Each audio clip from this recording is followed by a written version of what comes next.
안녕하세요. 늘봉 채널 시청자 여러분. 오늘은 우리 삶에 새로운 활력을 불어넣을 아주 중요한 주제를 김 박사님과 함께 이야기 나눠보려 합니다. 박사님, 오늘도 저희 늘봉 채널을 찾아주셔서 정말 감사합니다. 네, 안녕하세요. 늘봄 채널 시청자 여러분, 그리고 사회자님. 여러분의 마음에 더욱 따뜻한 행복이 가득하시길 바랍니다. 오늘 여러분의 삶에 진정한 즐거움을 더해줄 여가에 대해 깊이 있는 이야기를 나눌 수 있게 되어 저도 정말 설레고 기대됩니다. 박사님, 많은 분들이 50대, 60대, 70대가 되면서 삶에 찾아온 가장 큰 변화 중 하나로 시간을 꼽으시더라고요. 그동안 가족과 일을 위해 앞만 보고 달려오셨는데 막상 여유가 생기니 뭘 해야 할지 모르겠다는 고민이 많으십니다. 이른바 놀 줄 모르는 세대라고 할까요? 오늘은 이런 고민을 시원하게 해결해 주실 수 있을까요? 그럼요, 물론이죠. 과거에는 우리 사회가 열심히 일하는 것을 미덕으로 삼았습니다. 그러다 보니 많은 분들이 정작 자신을 위한 시간을 어떻게 보내야 할지, 어떤 활동이 진정한 행복을 가져다 줄지 깊이 생각해 볼 기회가 없었죠. 하지만 시대가 변했습니다. 이제는 여가가 단순한 휴식을 넘어 우리 삶의 질을 결정하고 정신적, 신체적 건강을 지키는 매우 중요한 요소가 되었습니다. 특히 인생의 산막, 즉 은퇴 이후의 삶을 살아가는 5070 세대에게 여가는 더욱 필수적인 부분입니다. 정말 공감 가는 말씀입니다. 예전에는 개미처럼 일하고 배짱이처럼 놀면 안 된다고 배웠는데 요즘은 오히려 배짱이처럼 여가를 즐기는 것이 삶의 질을 높이는 현명한 방법이라고 하더라고요. 맞습니다.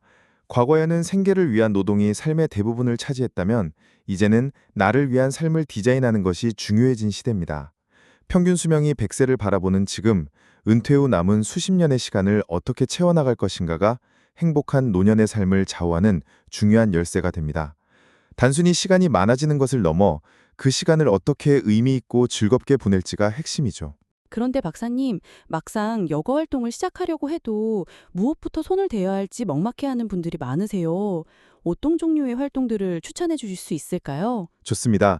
여가 활동을 선택하실 때 가장 중요한 세 가지 기준이 있습니다. 바로 심리적, 신체적, 그리고 경제적인 조건입니다. 이 세 가지가 조화를 이뤄야 진정으로 만족스럽고 지속 가능한 여가 생활을 즐길 수 있습니다. 심리적, 신체적, 경제적 조건이요. 좀 더 자세히 설명해 주시겠어요? 네, 예를 들어 옆집에서 골프를 친다고 해서 무작정 따라 시작했는데 심적으로는 흥미가 없고 신체적으로는 몸에 무리가 오고 게다가 매달 큰 비용이 나간다면 어떨까요? 결국 즐거워야 할 여가가 오히려 스트레스와 부담이 될 수 있습니다. 이는 심리적, 신체적, 경제적 조건 중 어느 하나라도 충족되지 못했기 때문입니다. 따라서 내가 무엇을 할 때 진정으로 즐겁고 편안함을 느끼는지, 내 몸에 무리가 가지 않는 선에서 할 수 있는 활동인지, 그리고 내 재정 상황에 부담을 주지 않는지를 꼼꼼하게 따져봐야 합니다. 아, 그렇군요. 즐겁고 건강하게 오래 즐길 수 있는 활동을 찾는 것이 중요하겠네요. 그럼 구체적으로 어떤 활동들을 고려해 볼 수 있을까요? 좋습니다. 우선 평소에 내가 무엇을 잘하고 무엇을 좋아하는지를 돌아보는 시간을 가져보세요. 학창 시절의 취미, 젊은 시절 바빠서 미처 즐기지 못했던 활동, 혹은 평생 한 번쯤은 해보고 싶었던 것들이 있을 겁니다. 예를 들어 그림 그리기, 글쓰기, 악기 연주, 독서처럼 정적인 활동도 마음에 평화를 주고 성취감을 선사합니다. 반대로 등산, 걷기, 자전거 타기, 춤처럼 활동적인 여가는 신체 건강을 증진하고 활력을 불어넣는 데 큰 도움이 됩니다. 중요한 것은 나에게 맞는 옷을 입듯 나에게 맞는 여가를 찾는 것입니다. 박사님 말씀처럼 나이가 들수록 혼자서 할 수 있는 활동이 늘어나는 경향이 있다고 들었어요. 하지만 관계의 중요성도 강조되잖아요. 네, 실제로 나이가 들면서 혼자 보내는 시간이 늘어나는 것은 자연스러운 현상입니다. 하지만 인간은 사회적인 동물이며 사람들과의 교류를 통해 얻는 행복감과 안정감은 매우 큽니다. 그래서 가능하다면 여럿이 함께할 수 있는 여가 활동을 적극적으로 찾아보시길 권해드립니다. 동네 주민센터나 평생교육원에서 운영하는 동호회, 봉사활동 등이 좋은 예시입니다. 함께 뜨개질을 하거나 서예를 배우거나 탁구를 치는 등 공동의 관심사를 가진 사람들과 어울리면서 새로운 친구를 사귀고 소속감을 느끼며 삶의 활력을 얻을 수 있습니다. 혼자서는 얻기 어려운 성취감이나 즐거움을 함께 나누는 과정에서 큰 행복을 발견할 수 있습니다. 관계의 중요성이 다시 한번 강조되는 부분이네요. 그렇다면 가장 가까운 관계인 배우자와 함께 하는 여가도 중요하겠죠? 물론입니다. 많은 분들이 은퇴 후 배우자와의 관계가 소원해지는 것을 걱정하시거나 오히려 다툼이 늘어난다고 말씀하시기도 합니다. 하지만 함께 여가를 즐기는 것은 부부 관계를 더욱 돈독하게 만드는 가장 좋은 방법 중 하나입니다. 서로의 취미를 존중하고 때로는 함께 참여해보는 것도 좋습니다.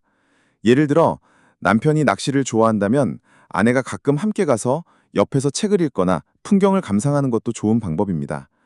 아내가 쇼핑을 즐긴다면 남편이 불평하지 않고 기꺼이 동행하며 짐을 들어주는 것만으로도 아내는 큰 만족감을 느낄 겁니다. 서로에게 맞춰주는 배려와 이해가 정말 중요하겠네요. 그렇습니다.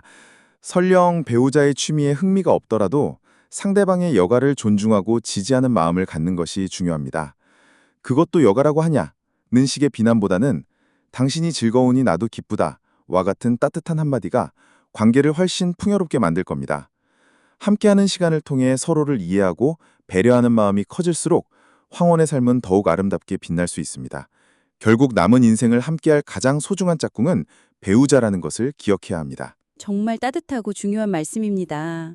마지막으로 박사님, 이렇게 소중한 여가 생활을 꾸준히 이어가기 위한 실질적인 팁이 있다면 무엇이 있을까요? 네, 여가 생활에도 계획과 점검, 그리고 꾸준함이 필요합니다. 우리는 흔히 PDCA 사이클이라고 부르는 방법을 활용해 볼 수 있는데요.